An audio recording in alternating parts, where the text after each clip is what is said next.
terakhir yaitu peranan marketing digital dan sosial media pada percaturan bisnis global.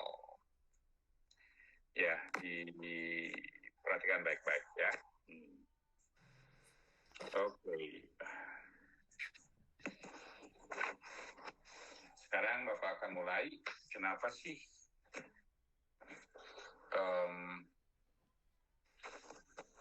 saat ini banyak sekali perusahaan-perusahaan besar itu belum ikat. Jadi perusahaan-perusahaan besar banyak sekali yang hanya tinggal nama dan banyak juga perusahaan baru muncul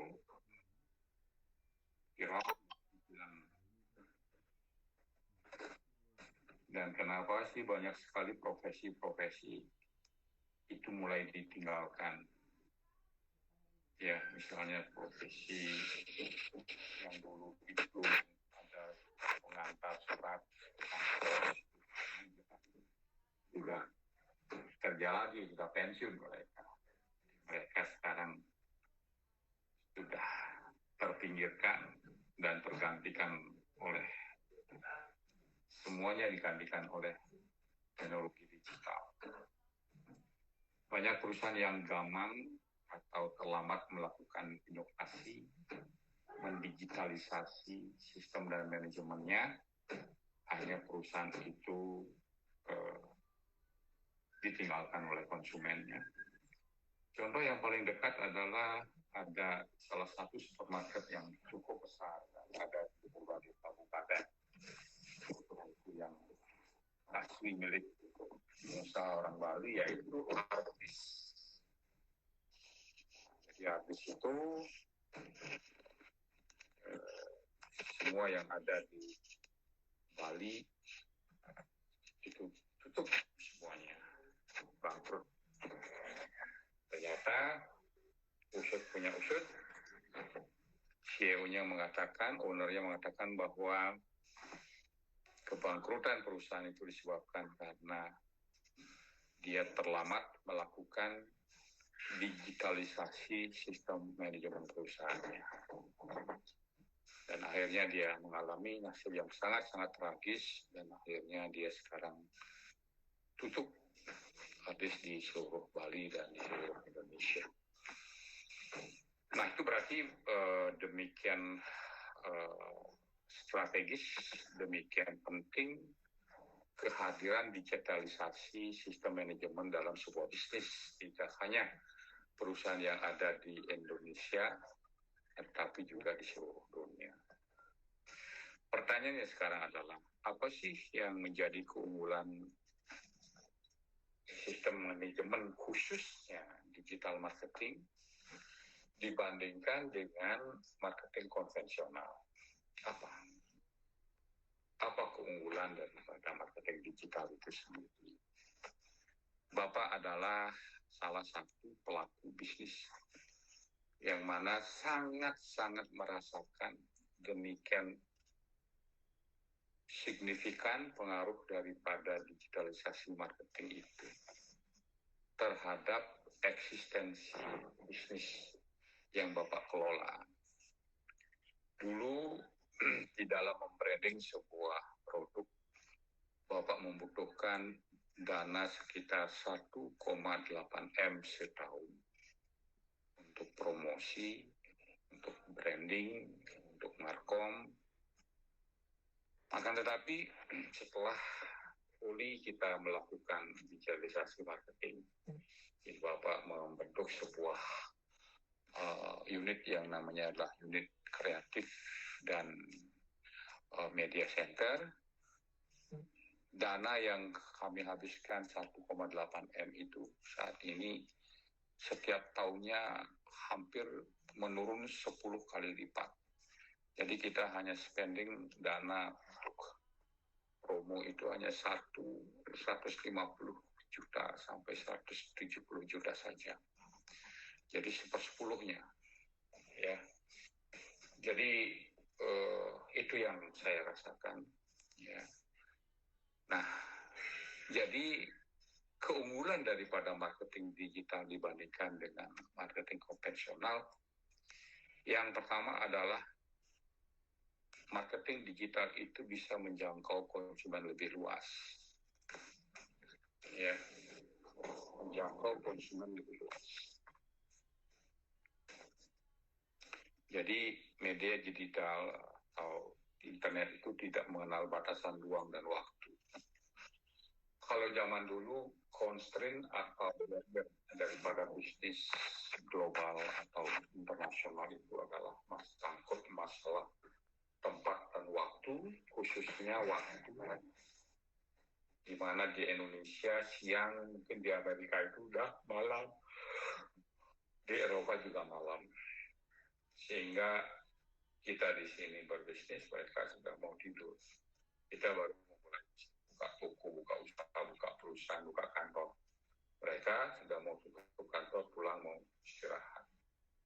Nah, di situ yang paling ketara, yang paling kelihatan perbedaan waktu menjadi sebuah constraint daripada eksistensi bisnis antara satu negara dengan negara lain, antara satu perusahaan dengan perusahaan yang lain pada tingkat global. Akan tetapi dengan adanya teknologi internet, bisnis itu berjalan 24 jam. Jadi kita tidak ada istilah website kita itu diam karena sudah malam. Karena yang bekerjaan itu adalah teknologi, yang bekerja itu adalah mesin, sehingga dia bekerja 24 jam. Walaupun kita perusahaan di sini sudah tutup, kantornya sudah tutup, tapi kantor kita, perusahaan kita yang ada di web itu tetap buka.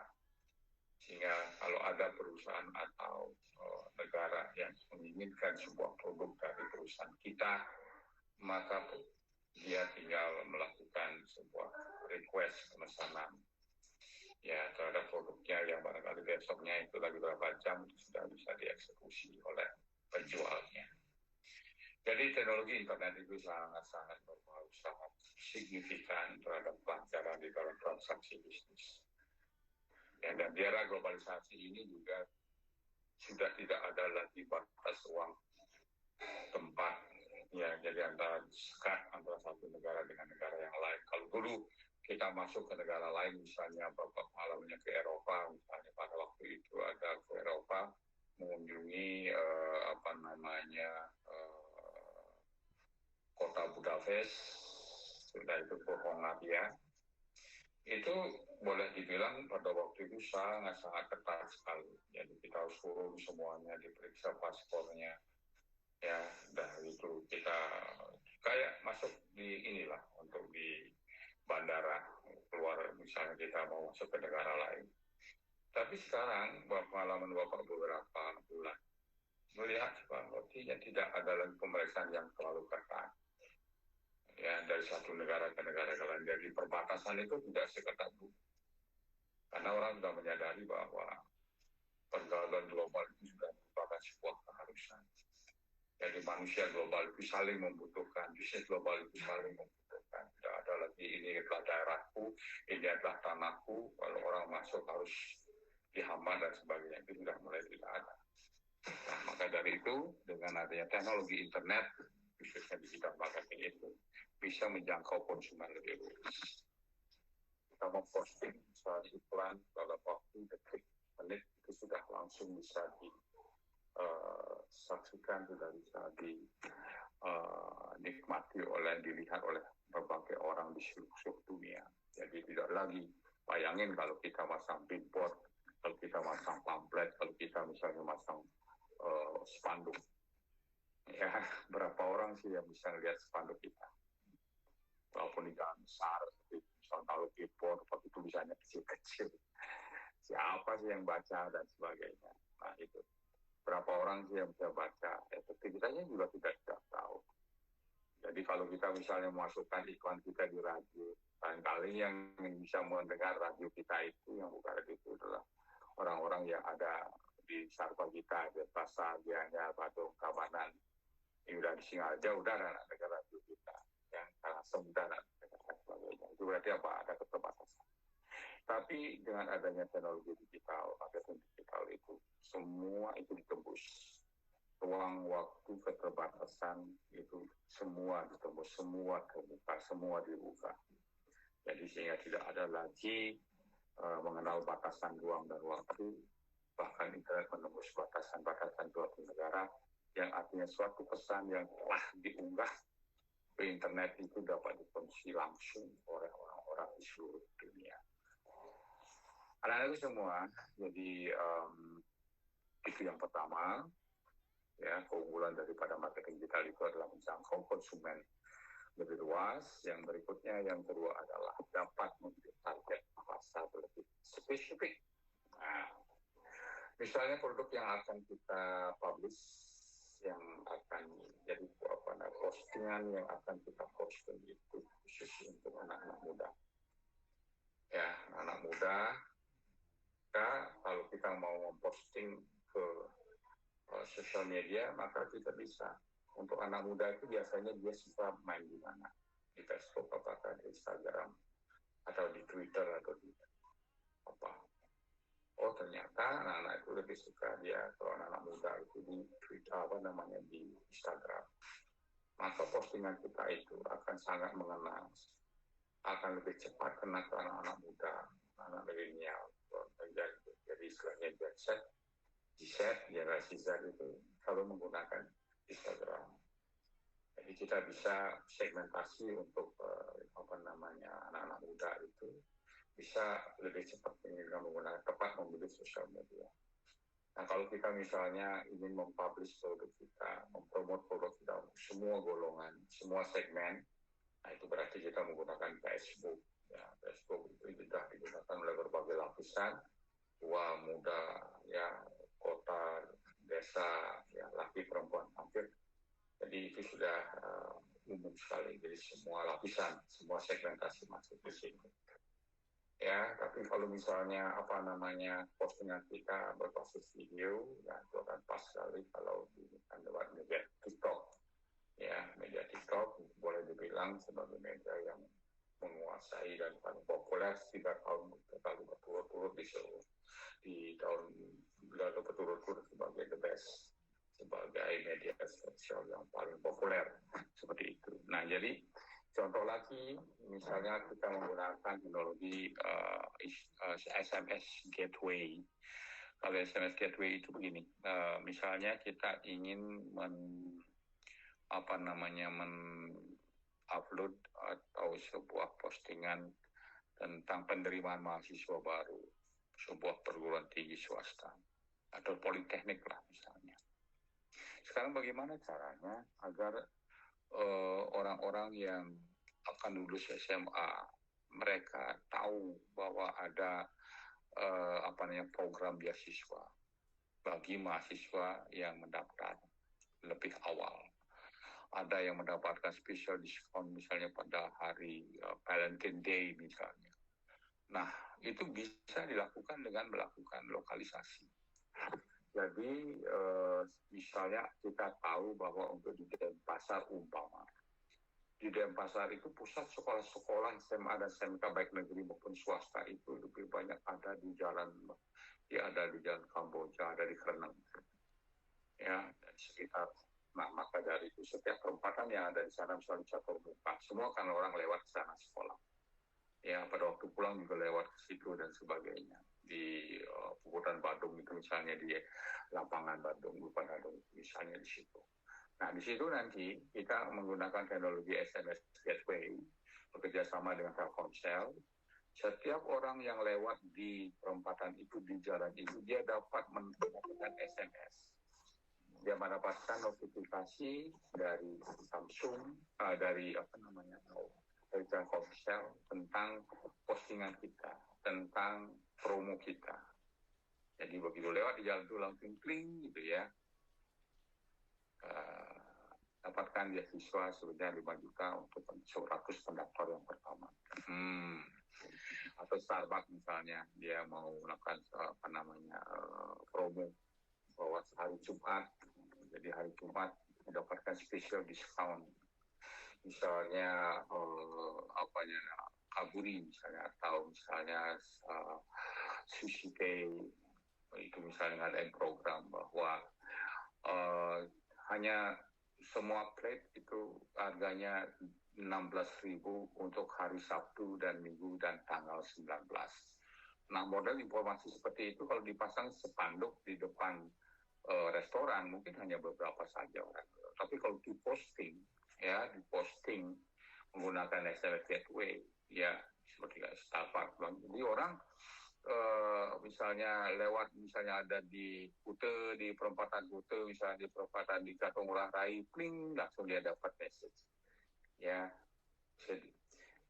dapatkan special price 16.000 setiap piringnya, yang sebelum biasanya harganya 25.000, khusus untuk hari Sabtu, Minggu, dan tanggal 19 dapatkan special price yaitu 16.000. Wah, jadi itu sangat efektif sekali. Nah, itu namanya apa? Dapat memilih target pasar lebih spesifik.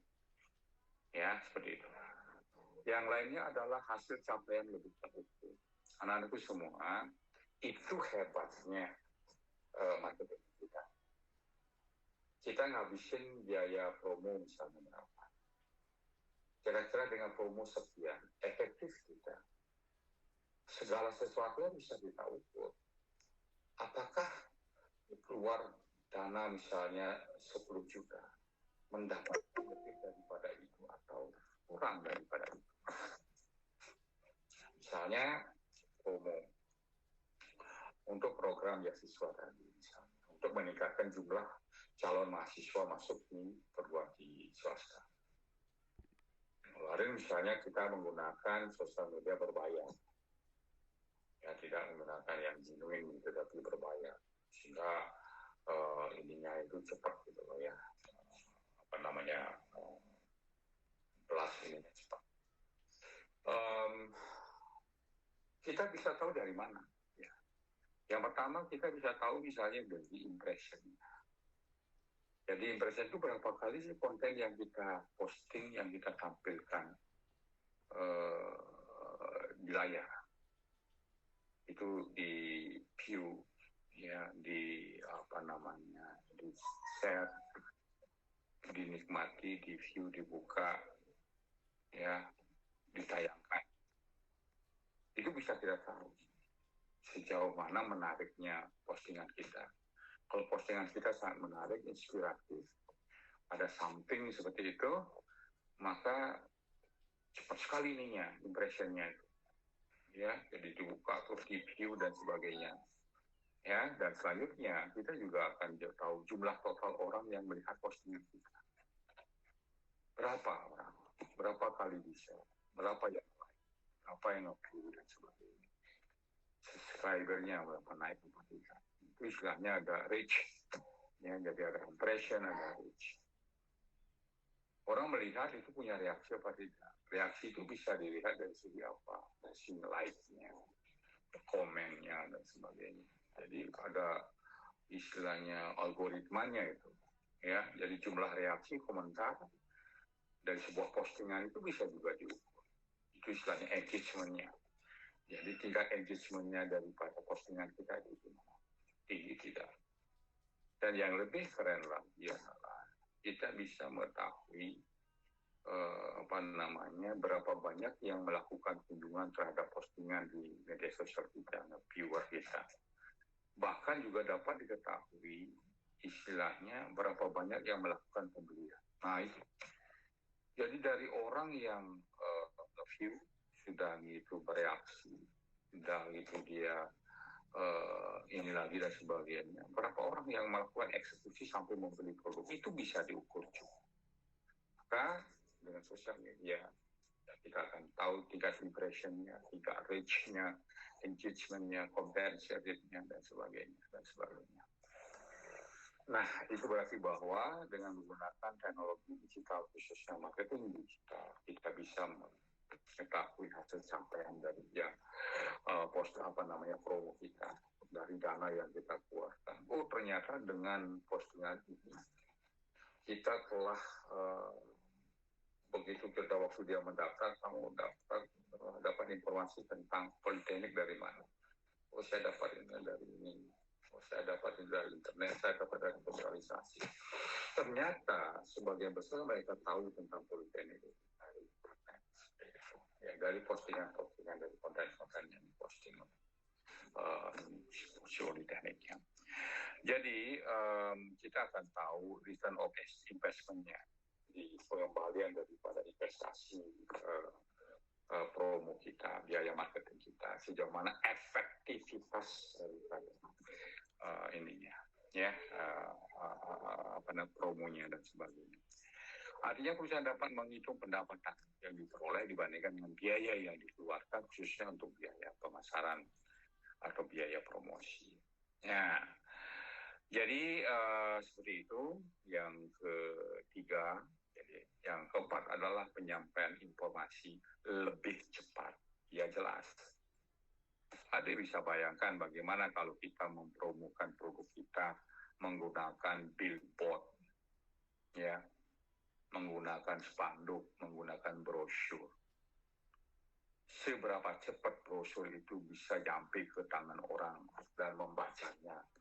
Syukur-syukur dibaca, kalau brosur bisa jadi juga dibuang dan sebagainya. Ya, nah maka dari itu bodoh kalau sekarang itu orang masih tetap bertahan pada strategi konvensional, brosur, menyebarkan brosur di mana-mana dan sebagainya. Ya, nah jadi yang penting kita membuat postingan gitu loh. Jadi buat posting yang menarik orang itu ingin tahu. Nah, maka dari itu kalau kita menggunakan teknologi digital, maka konten media kita yang lebih mudah, informasi itu lebih cepat. Kenapa? Kita begitu posting, kita berlaku misalnya ini di web kita, udah 12, sudah langsung orang mudah. Ya, bayangin kalau kita merubah konten, misalnya ada di brosur, SPP-nya berubah, atau biayanya berubah, harganya berubah. Waduh, lama itu prosesnya, Dek. Harus mendesain dulu. Sudah gitu ngirim ke percetakan. Percetakan juga nunggu. Ya, seminggu, 2 minggu belum selesai. Ya, keburu sudah disalib oleh orang. Tetapi kita menggunakan web, ya, kita melakukan merubah kontennya, menyesuaikan kontennya dalam 1 menit sudah terbaca oleh orang lain, sehingga informasi itu jauh lebih cepat kalau menggunakan sosial media, menggunakan media digital di dalam memprovide sesuatu, ya. Dan berikutnya adalah biaya yang diinvestasikan itu jauh lebih murah, seperti apa yang Bapak sampaikan tadi. Pengalaman Bapak beberapa tahun yang lalu itu habis rata-rata ya 1,8 sampai 2,5 M itu untuk promo. Tapi sekarang 150 sampai 170. Bayangin itu berapa persen. Jadi di samping memiliki jangkauan pasar yang lebih luas, menggunakan sosial media itu, media digital, biayanya jauh lebih murah, bahkan tanpa biaya sepeser pun. Ya, kita tidak menggunakan berbayarnya. Jadi secara genuine aja kita login, kita share dan sebagainya. Itu aja udah, tanpa biaya itu bisa. Ya, jadi itu berarti apa? Luar biasa. Dibandingkan kalau menggunakan media konvensional. Janganlah yang terlalu konvensional, misalnya menggunakan media TV. Ya, media TV. Itu berapa biayanya? Ya, kalau sampai kita naik ke TV itu, ya, ini kita, promosi kita, iklan kita, waduh, mahalnya bukan main. Ya, mahalnya bukan main, apalagi setelah hari raya, itu jauh lagi, tarifnya lebih gila lagi. Ya, jadi seperti itu. Ya, jadi dan yang lebih jeleknya lagi adalah tayangannya itu relatif terbatas dibandingkan dengan menggunakan media digital. Sudah biayanya lebih mahal, tayangannya terbatas, ya. Nah itu. Dan berikutnya adalah memungkinkan terciptanya komunikasi dua, two-way communication, between customer, with company, with firm. Ya, jadi lebih cepat komunikasi dua arahnya, karena ada misalnya ada mau beli produk apa, misalnya handphone, ya, ada ingin tahu lebih jelas, misalnya ada chat langsung, ada di kolom chat sama penjualnya dan sebagainya. itu ya. Nah, jadi menciptakan komunikasi dua arah itu lebih memungkinkan. Ya, jadi media digital dapat menciptakan komunikasi dua arah antara perusahaan dan calon konsumen yang memungkinkan terciptaan transaksi dan eksekusi lebih cepat. Transaksinya lebih cepat. Karena begitu misalnya ada pertanyaan langsung dijawab. Begitu ada keraguan langsung dijawab untuk membuat lebih yakin. Ya, dan akhirnya akan didapatkan suatu hasil yang lebih luas dengan waktu yang lebih cepat. Oke. Dan yang terakhir adalah kemungkinan untuk menjadi viral, ya, hype itu lebih mudah dibandingkan dengan memudahkan. Nah, itu anak-anakku sebagian daripada keunggulan daripada marketing digital dibandingkan dengan marketing konvensional. Ya, untuk lebihnya, untuk detailnya adik bisa searching di Google, jadi googling ya, untuk memperkaya apa sih yang menjadi keunggulan daripada marketing digital itu sendiri. Oke, anak-anakku semua, jadi bagaimana caranya? Ya, jadi sekarang biar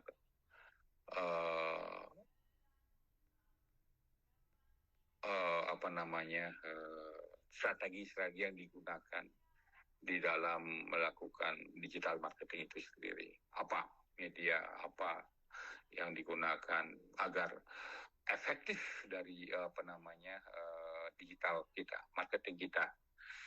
Digital marketing itu agar lebih efektif. Apa yang strategi yang harus dilakukan? Ya, karena tidak semua setiap buka web pasti akan dikunjungi oleh banyak orang. Ya, setiap media sosial dia akan ditonton oleh banyak orang, tidak. Ya, tapi yang jelas itu kita bandingkan misalnya kayak seperti membandingkan TV misalnya dengan YouTube.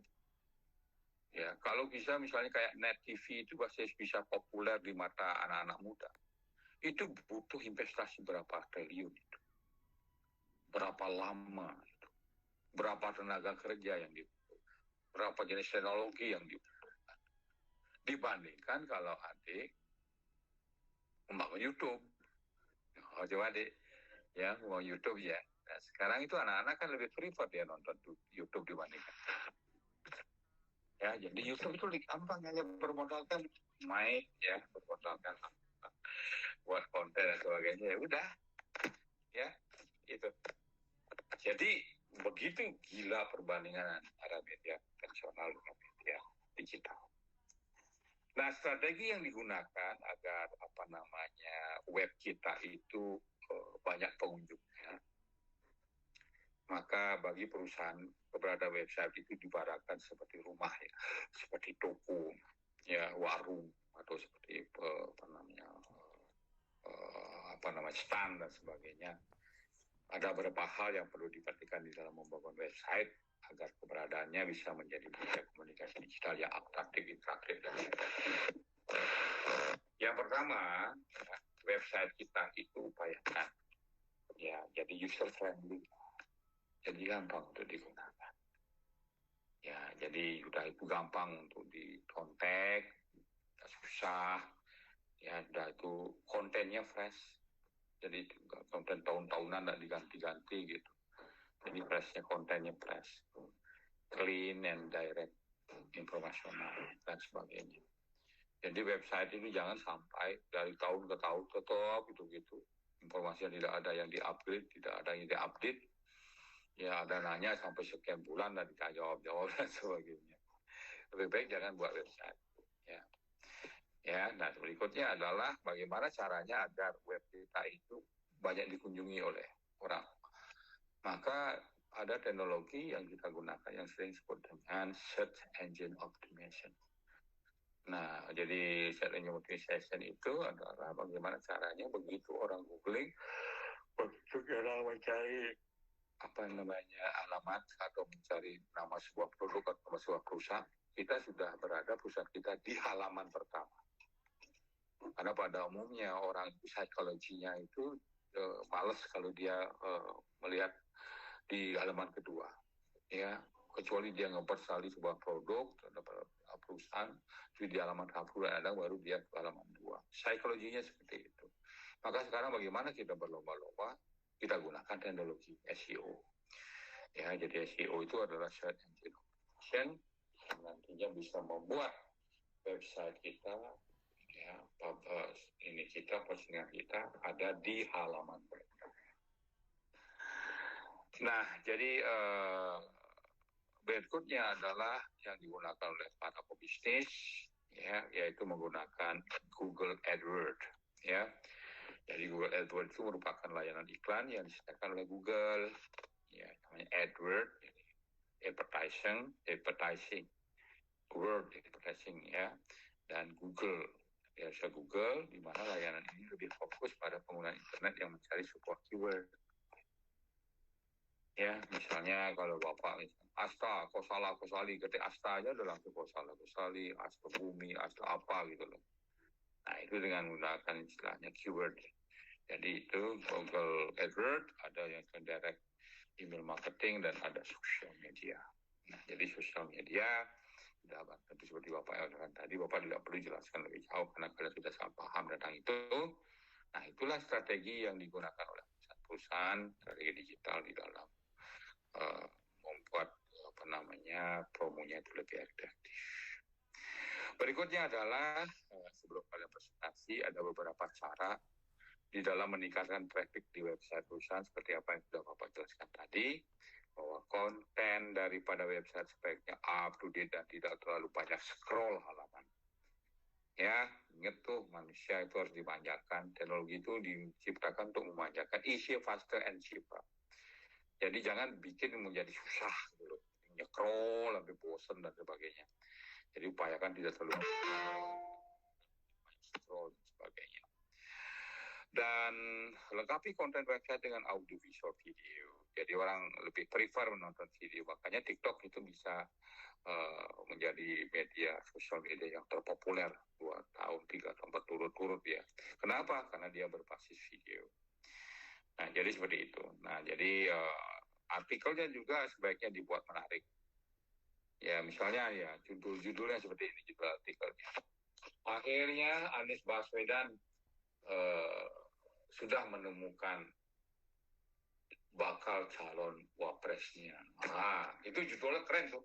Wah, orang-orang politik, lawan-lawan politiknya, langsung dah di siapa, langsung dah dia ini. Ya, begitu dilihat, ternyata ada. Ya, dengan catatan ada lagu seperti itu. Jadi dia membuat judul sensasional, judulnya itu membuat orang penasaran, dan akhirnya orang pingin tahu, dan akhirnya ingin baca dan scroll sebagainya. Nah itu, jadi buatlah judul artikel yang membuat orang itu tertarik untuk membaca, tertarik untuk melihat dan sebagainya.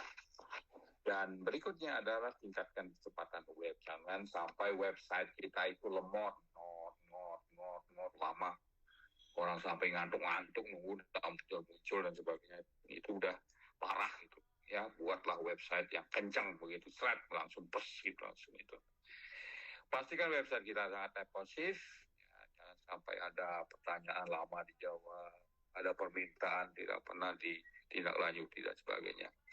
Dan manfaatkan link, ada internal dan eksternal link. Nah, itu keren itu deh. Ini ada, kita dikasih opsi untuk coba dan sebagainya. Kalau kita tidak link, mana ada orang ingin tahu bahwa kita ada website kita. Nah, link, hyperlink itu sangat penting. Oke, anak-anakku semua seperti itu. Ya, kalau terakhir menggunakan ada paid search, itu penting sekali. Oke, anak-anakku semua, jadi Bapak akan sedikit bicara tentang sosial media, ya. Jadi tren dunia di era revolusi industri 4.0 yang sudah mengarah sekarang 5.0. Dari tahun ke tahun tren dunia berubah sangat cepat seperti perkembangan teknologi, gejolak politik, fenomena sosial masyarakat dunia dan sebagainya. Pengguna sosial media semakin meningkat sampai 42-53% dari total jumlah penduduk dunia. Untuk itu, mari kita manfaatkan tren yang lagi marak di sosial media sebagai jalan untuk menangkap peluang bisnis gitu. Nah, ingin sebuah kutipan, ya. Dan inilah perkembangannya, Dek. Bapak bisa baca sendiri. Waktu ada di halaman terakhir, ya. Jadi tren sosial media tahun 2018 sampai dengan sekarang itu adalah platform sosial media Instagram itu untuk anak-anak muda. Sampai saat ini pengguna IG itu melebihi 300 juta orang. Itu Bapak buat ini sekitar tahun 2021 ini ngomongnya Bapak. Sekarang udah berapa, ada tahu ya. Jadi 60% lebih pengguna IG itu aktif membagikan atau mengkonsumsi konten dalam stories. Jadi sampai itu juga IG itu telah berhasil membuat pesan secara istilahnya ephemeral, jadi pesan yang hilang dalam waktu itu menjadi sebuah alat yang cukup efektif untuk bisnis. Dan ada lagi yang kalau kita bicara tentang sosial media, jangan melupakan berkolaborasi lah dengan influencer, ya, dan memanfaatkan user-centered content, ya, dan sebagainya untuk meningkatkan loyalitas follower. Ada juga memanfaatkan chatbot, ya, dan jangan lupa sekarang saatnya untuk, ya, jadi dibandingkan dengan virtual reality, jadi AR, jadi augmented reality cenderung lebih cepat diadopsi.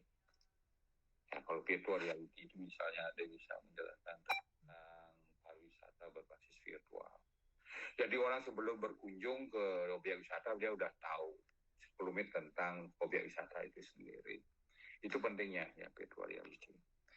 Nah, itulah anak-anakku semua materi kita yang terakhir untuk marketing digital dan sosial media. Pentingnya Bapak sudah aksennya sudah Bapak isi, tidak perlu lagi Bapak untuk isinya. Dan terakhir, ya, sebelum presentasi Bapak buat tugas untuk anak-anak semua sebagai ujian prakteknya, Bapak minta kepada kalian perusahaan-perusahaan yang sudah kalian presentasikan kelompoknya dibuatkan media iklan dengan menganut model berbasis pada konsep AIDA: attention, interest, desire, action. Jadi konsepnya seperti ini. Sejauh mana iklanmu itu membuat orang menjadi penasaran. Jadi ada attentionnya. Sudah gitu, setelah dia penasaran, setelah dia lihat promosinya atau iklannya, langsung dia tertarik, dia punya ketertarikan. Setelah dia tertarik, punya keinginan untuk membeli. Nah, kalau ada keinginan untuk membeli, di mana? Nah, disitulah misalnya IG-nya berapa, WhatsApp-nya, ya, dan sosial media dia, biar pada sebagainya. Jadi adik membuat iklan yang diupload dalam TikTok nanti maksimal 1 menit saja, tidak boleh lebih daripada itu. Dan itu nanti adik akan upload ya, pada saat ujian akhir UAS, ya, dengan UAS, dan adik buat per kelompok, ya, per kelompok. Jadi adik buatkan iklan perusahaan, misalnya adik membuat Samsung, ya buat iklan Samsung. Adik mau buat misalnya Starbucks, buat iklan Starbucks dan sebagainya. Seperti itu. Udah paham anak-anak semua? Udah paham ya? Paham Pak. Paham Pak. Paham Pak. Ya, paham Pak. Sip, kalau begitu sekarang Bapak persilakan pada anak-anakku kelompok yang belum presentasi, persiapkan presentasinya. Bicara 10 menit. Ya, silakan.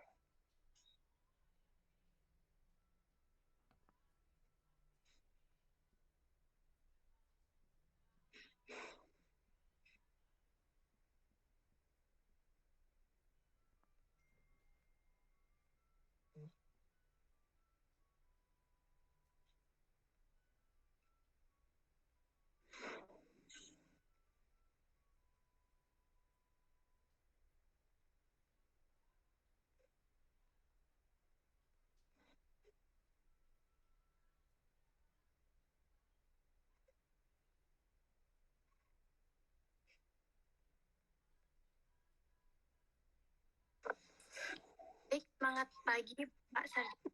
Aku kan pengampu mata kuliah manajemen masa internasional dan juga rekan-rekan kelas 6 yang hadir. Pas terima kasih atas kata Maharani nomor 1 dan rekan saya. Muncul tenggelam suaramu, Dek.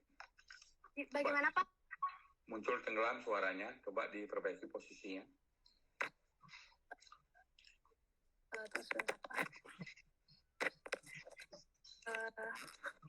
Apa sudah terdengar jelas, Pak? Ya, sekarang udah lebih jelas. Ya, dan saya lanjutkan dengan rekan saya, Nimade Adelia Astari, nomor 14. Nah, di sini kami akan mempresentasikan mengenai internasional dari Hyundai Motor Company. Adapun konten akan kami bahas pada presentasi ini, yang pertama perusahaan, yang kedua ada hubungan perusahaan, yang ketiga analisis WOT dari perusahaan Hyundai, yang keempat ada segmentasi pasar, bisnis perusahaan, yang keenam ada pemasaran perusahaan, dan yang terakhir adalah keunggulan kompetitif di pasar global. Untuk mempersingkat waktu, saya lanjutkan kepada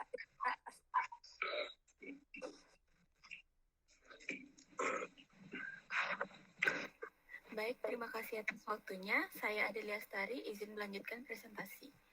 Baik, di sini kita masuk ke subbab, yaitu profil perusahaan. Nah, seperti yang kita ketahui, sejarah Hyundai ini dimulai pada tahun 1967. Saat Hyundai Motor Company ini didirikan oleh Jung Ju-young di Seoul. Nah, Hyundai sendiri merupakan perusahaan otomotif dari divisi Hyundai Kia Automotive Group di Korea Selatan. Hyundai juga merupakan produsen mobil terbesar di Korea Selatan. Nah, pencapaian Hyundai ini sangat amat patut diapresiasi tinggi karena Hyundai mampu menembus pasar internasional yang sebelumnya banyak dikuasai oleh pabrikan asal Jepang. Selain itu, Hyundai juga disebut sebagai perusahaan otomotif yang memiliki pertumbuhan penjualan tercepat di dunia. Kemudian, pada tahun 1995, Hyundai mulai menampakkan rodanya di Indonesia lewat agen tunggal pemegang merek PT Citra Mobil Nasional. Dengan munculnya ia di Indonesia ini, Hyundai meluncurkan mobil Korea pertamanya, yaitu Hyundai Elantra. Dengan yang dipasarkannya di Indonesia hasil rakitan pabrik Hyundai di Bekasi Barat. Kemudian pada tahun 1996, Hyundai Indonesia merakit Hyundai Accent dan meluncurkannya pada pertengahan tahun menjelang Gaikindo Expo. Nah, guna melebarkan sayapnya di Indonesia, Hyundai kemudian mendirikan perusahaan yang diberi nama PT Hyundai Mobil Indonesia, yang kemudian diraihnya sertifikat ISO 9001 untuk standar manajemen proses dan ISO 14001 untuk standar manajemen lingkungan sebagai agen tunggal pemegang merek di tahun 2010.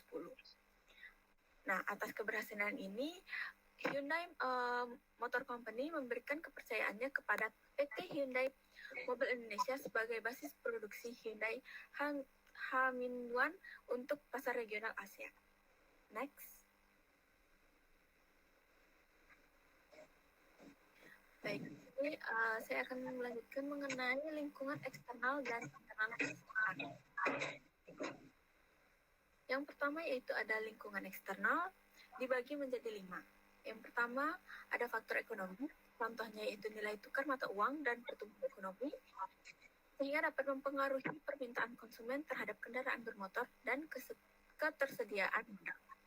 Yang kedua yaitu faktor politik, contohnya seperti kebijakan pemerintah dan ketegangan geopolitik dapat mempengaruhi operasi bisnis Hyundai, termasuk produksi, distribusi, dan penjualan kendaraan bermotor. Kemudian yang ketiga yaitu faktor sosial, yaitu perubahan tren dan gaya hidup masyarakat dapat mempengaruhi permintaan pasar untuk mobil, seperti preferensi terhadap mobil listrik dan mobil berukuran kecil. Yang keempat yaitu faktor teknologi. Contohnya seperti perkembangan teknologi terkait penghematan energi yang dapat mempengaruhi permintaan pasar dan persaingan di industri otomotif. Kemudian yang terakhir yaitu faktor lingkungan. Contohnya seperti regulasi emisi dan pengelolaan limbah, sehingga dapat mempengaruhi produksi dan penjualan kendaraan bermotor, serta citra merek Hyundai di mata konsumen. Kemudian selanjutnya ada lingkungan internalnya yang dibagi juga menjadi 5. Yang pertama yaitu budaya organisasi, seperti nilai dan norma yang dianut oleh karyawan dan manajemen dapat mempengaruhi kinerja dan inovasi perusahaan. Yang kedua yaitu sumber daya manusia. Karyawan Hyundai adalah aset yang sangat penting dalam menjalankan operasi bisnis mereka, sehingga dapat mempengaruhi kinerja karyawan dan keterampilan yang dibutuhkan untuk meningkatkan efisiensi produksi dan keunggulan kompetitif. Yang ketiga yaitu struktur organisasi, seperti bagaimana departemen dan unit itu saling berkoordinasi, sehingga dapat mempengaruhi efisiensi operasional dan inovasi produk. Yang keempat yaitu sistem produksi, seperti teknologi produksi dan rantai pasokan, dapat mempengaruhi efisiensi produksi dan pengiriman produk ke pasar. Yang terakhir yaitu mengenai keuangan dan anggaran, seperti anggaran, investasi, dan pinjaman, sehingga dapat mempengaruhi kemampuan mereka untuk memenuhi kebutuhan modal dan memperoleh keuntungan. Next.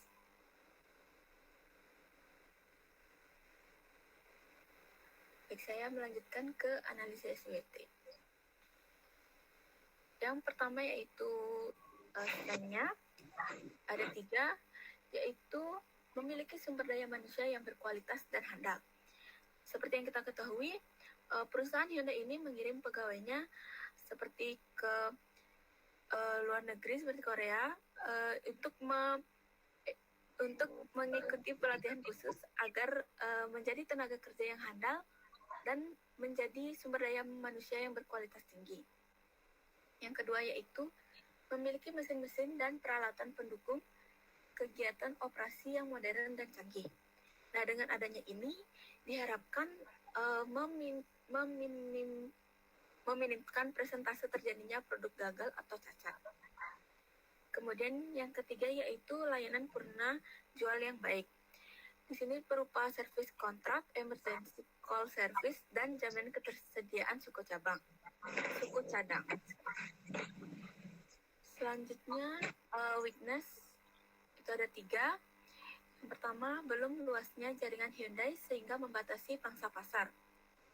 Nah, tidak semua daerah memiliki cabang Hyundai. Hal tersebut juga membatasi jaringan Hyundai untuk menembus pangsa pasar dan menarik para minat konsumen. Yang kedua yaitu belum terintegrasinya jaringan komunikasi dengan dealer-dealer Hyundai. Nah, ini menyebabkan data yang didapat sering tidak sesuai atau tidak diharapkan oleh konsumen. Dan yang terakhir, sistem aplikasi teknologi informasi yang belum sepenuhnya tersedia pada setiap divisi, di mana sistem aplikasi teknologi informasi yang belum sepenuhnya itu juga mempengaruhi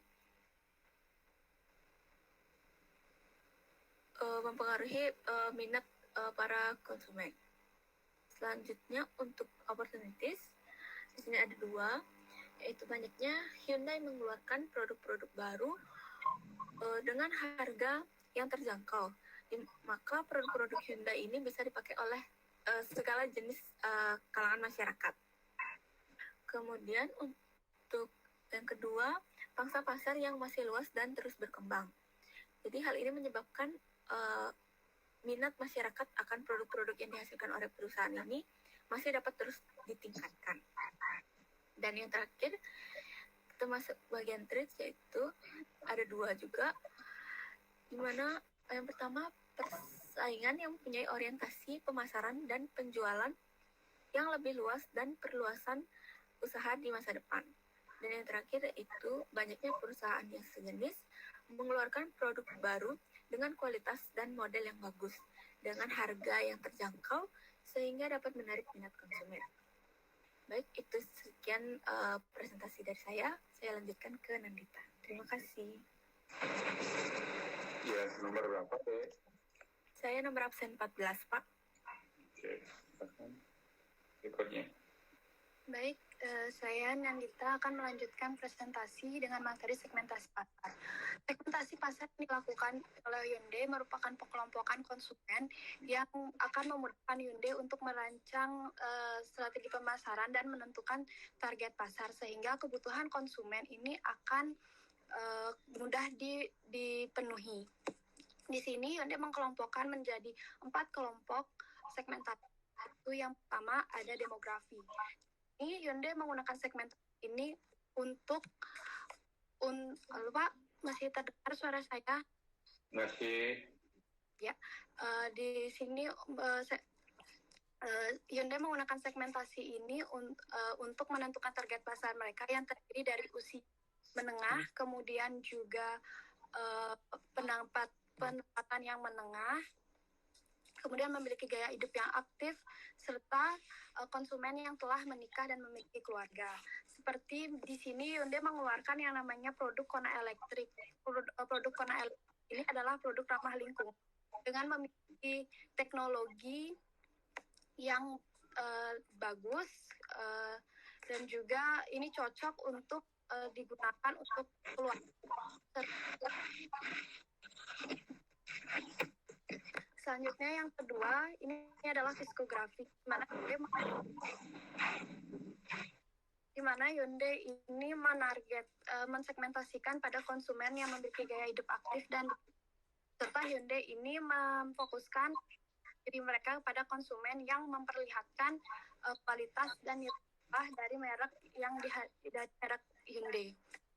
Seperti Hyundai mengeluarkan produk Hyundai Santa Fe yang memiliki kenyamanan, keamanan, serta sistem pengikat tabrakan.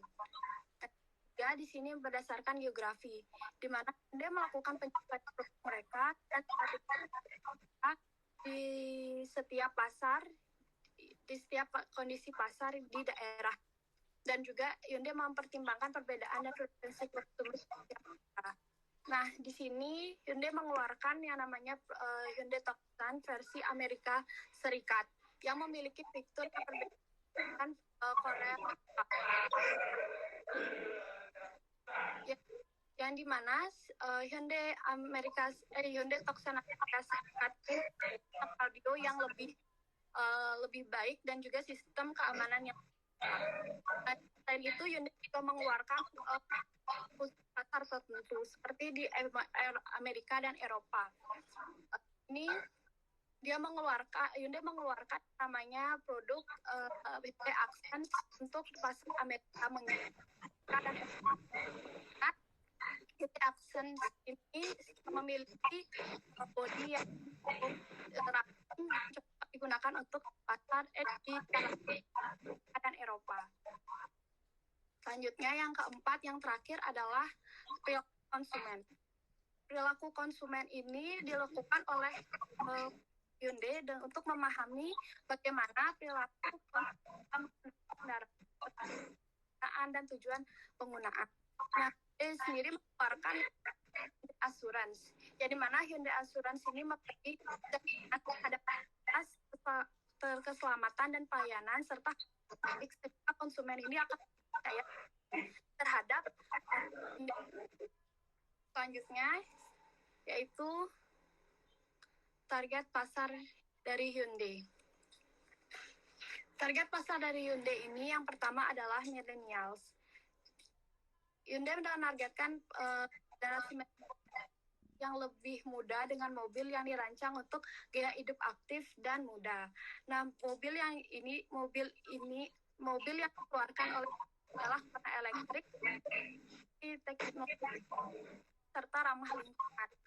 Teknologi konekkan ke smart itu adalah keluarga, mana keluarga muda dengan anak-anak menjadi pasar yang potensial untuk Hyundai. Di sini Hyundai mengeluarkan yang namanya produk Santa FA dan juga Laser yang merupakan bintang baru keluarga karena menawarkan ruang teknologi yang diaplikasikan dengan kenyamanan bagi pengendara maupun penumpang dan juga dapat melindungi keluarga saat perjalanan. Yang ketiga adalah bisnis dan pribadi. Hyundai juga menargetkan pasar mereka untuk mobil yang kebutuhannya pribadi maupun bisnis. Seperti contohnya mobil Elantra, mobil jenis sedan yang cocok digunakan untuk perseorangan maupun bisnis karena memiliki biaya operasional yang murah dan juga efisien. Kemudian yang keempat ada negara berkembang. Hyundai menawarkan mobil dengan harga yang murah namun memiliki kualitas yang bagus. Nah, seperti target pasar mereka di Cina, yaitu mereka di India mereka mengeluarkan yang namanya brand i10, dan juga di Cina serta Indonesia mereka mengeluarkan produk Hyundai yang memiliki teknologi yang canggih seperti adanya fitur hold hand, fitur rem otomatis jika kemacetan. Dengan fitur ini tidak perlu menggunakan transmisi dari D ke N. Kemudian juga pada Hyundai Creta dilengkapi dengan autopilot yang bisa menyetir sendiri mengikuti marka jalan, dan juga pada Hyundai Creta ini menyediakan yang namanya mix otomatis. Yang terakhir adalah ramah lingkungan. Konsumen dengan peduli lingkungan dapat menjadi target yang potensial untuk Hyundai karena dapat menjadi pilihan yang menarik bagi pelanggan yang mengutamakan keberlangsungan. Jadi mereka mengeluarkan mobil listrik Kona dan juga Ioniq yang dapat menjadi karena mobil Ioniq ini harganya tidak terlalu price dan juga desainnya tidak terlalu kecil. Jadi Hyundai Ioniq ini menjadi di tengah-tengah listrik. Serta Ioniq ini juga memiliki baterai yang kuat hingga bertahan selama 8 tahun atau 160.000 km. Kemudian tiga buahnya yang fast charging dan juga atapnya dilengkapi dengan panel tenaga surya. Selanjutnya, yaitu adalah strategi bisnis perusahaan.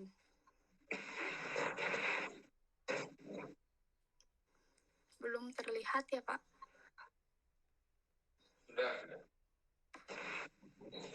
Sudah terlihat? Sudah. Ya.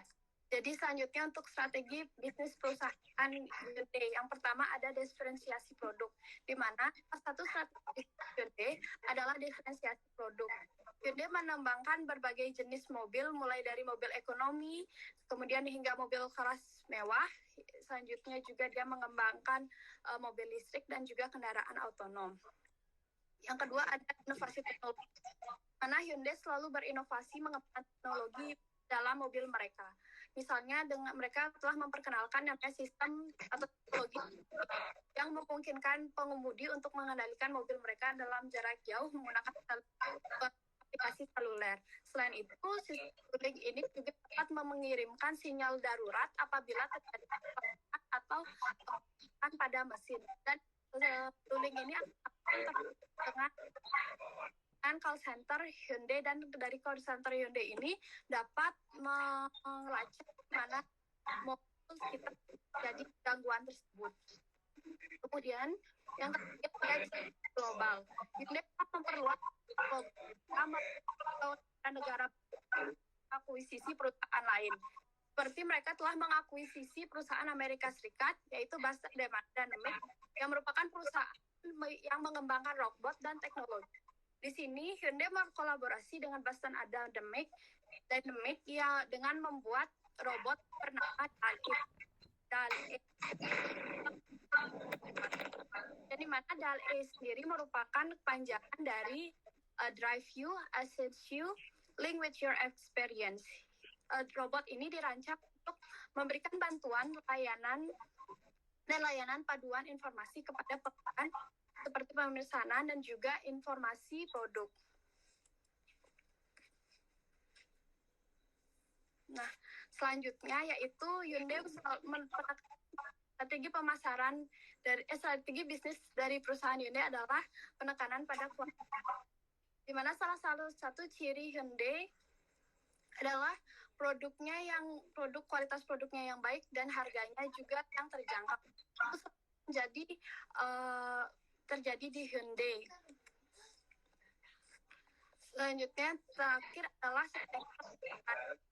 sebagai tujuan dan untuk kampanye pemasaran mereka. Hyundai juga sering berpartisipasi dalam acara otomotif serta tawaran hingga dapat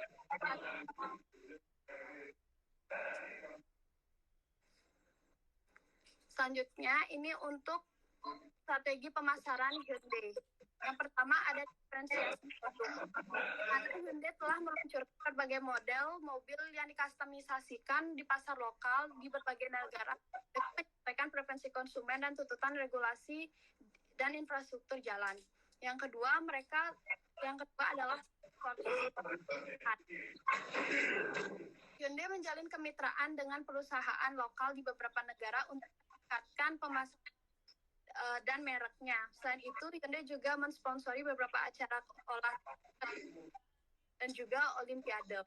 Hal ini dilakukan kesadaran merek mereka dan juga exposure global mereka. Selanjutnya, yang ketiga ada teknologi ramah lingkungan.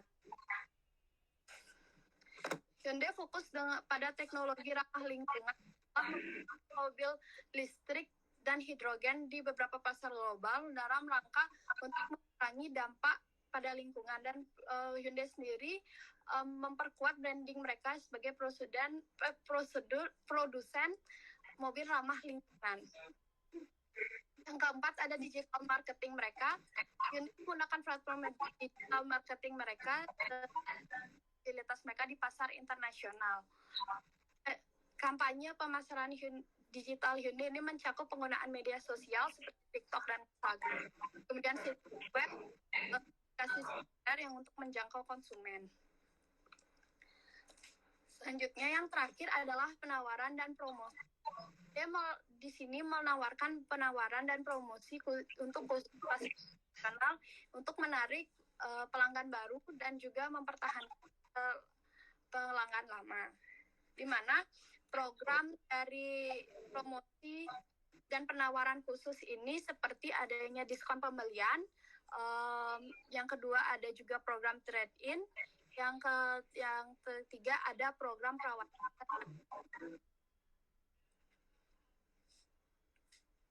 Yang terakhir dari presentasi materi dan ada keunggulan kompetitif di pasar global.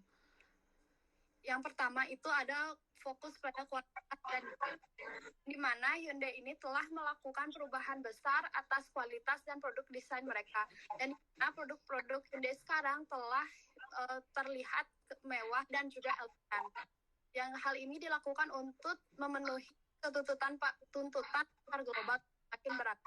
Dan Hyundai menekankan pada fokus dan mobil mereka dengan mengikuti tren baru di dalam industri otomotif dan juga untuk kendaraan mereka. Yang kedua ada inovasi teknologi. Yang dimana Hyundai terus melakukan investasi besar-besaran pada riset pengembangan seperti teknologi ramah lingkungan, teknologi keamanan, dan juga teknologi kendaraan otonom. Tentunya untuk memperoleh keunggulan teknologi dan memenuhi kebutuhan pelanggan yang semakin kompleks. Dan yang terakhir adalah kemitraan dan kolaborasi. Dia telah menjalin kemitraan strategi di beberapa perusahaan global, perusahaan teknologi dan mobil lainnya. Hal ini memungkinkan Hyundai untuk memperoleh akses teknologi di pasar baru, serta memperkuat merek mereka. Portofolio produk yang sangat baik, yang termasuk mobil penumpang, SUV, kendaraan komersial, dan mobil listrik di pasar global.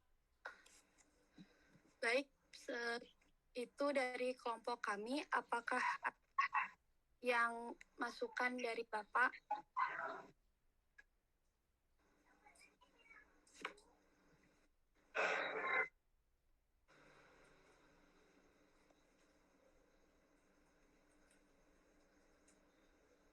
Malam, Pak.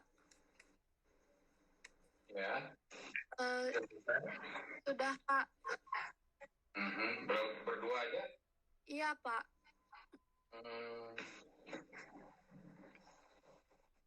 Yang terakhir nomor berapa? Nomor absen 20, Pak. Oke. Ya, sudah cukup. Oke, anak-anak semua, nanti karena ini sudah semua pada presentasi, masing-masing kelompok itu ya dikoordinir oleh Korti, ya. Jadi store di Korti, jadikan satu buku, ya. Jadikan satu buku. Jadi sesuai dengan nomor urut absensi kelompok, dijilid jadi satu, ya. Kumpul minggu depan, ya. Minggu depan kumpul, nanti Bapak akan datang. Jadi sambil Bapak ngecek iklan yang adik buat, ya. Sudah sejauh mana Bapak sudah cepat apa tidak. Jadi Bapak sambil ngecek iklan videonya, video iklannya, Bapak juga mau adik kumpul satu kelas itu semua slide-slide presentasinya, jadi slide yang dijadikan satu setiap perusahaannya itu dikumpul jadi satu buku. Dah, paham ya dek ya? Semuanya ya? Ketua kelas hadir hari ini? Hadir, Pak. Ya udah, nanti kumpulkan semua kelompok, mengumpulkan ke ketua kelas dan dijilid jadi satu. Ya? Izin bertanya, Pak. Yang dikumpulkan itu papernya, Pak, ya? Jadikan satu, nggih? Oh, enggak, ininya. Slide presentasinya, tapi yang lengkap ya. Jangan poin-poinnya saja. Jadi kayak ini dah. Ini kalau lengkap ada penjelasannya. Jadi ya. Oke, siap, Pak. Ya. Jadi ada penjelasannya. Tidak boleh yang poin-poin saja, tidak boleh. Jadi model seperti ini. Jadikan satu buku. Untuk siap, Pak. Oke, ada yang lain yang nanya? Baik, karena ini sudah malam, sudah jam 9.15. Sampai ketemu minggu depan. Terima kasih, semangat pagi semuanya. Semangat pagi, Pak. Terima kasih, Pak. Semangat pagi, Pak. Terima kasih, Pak.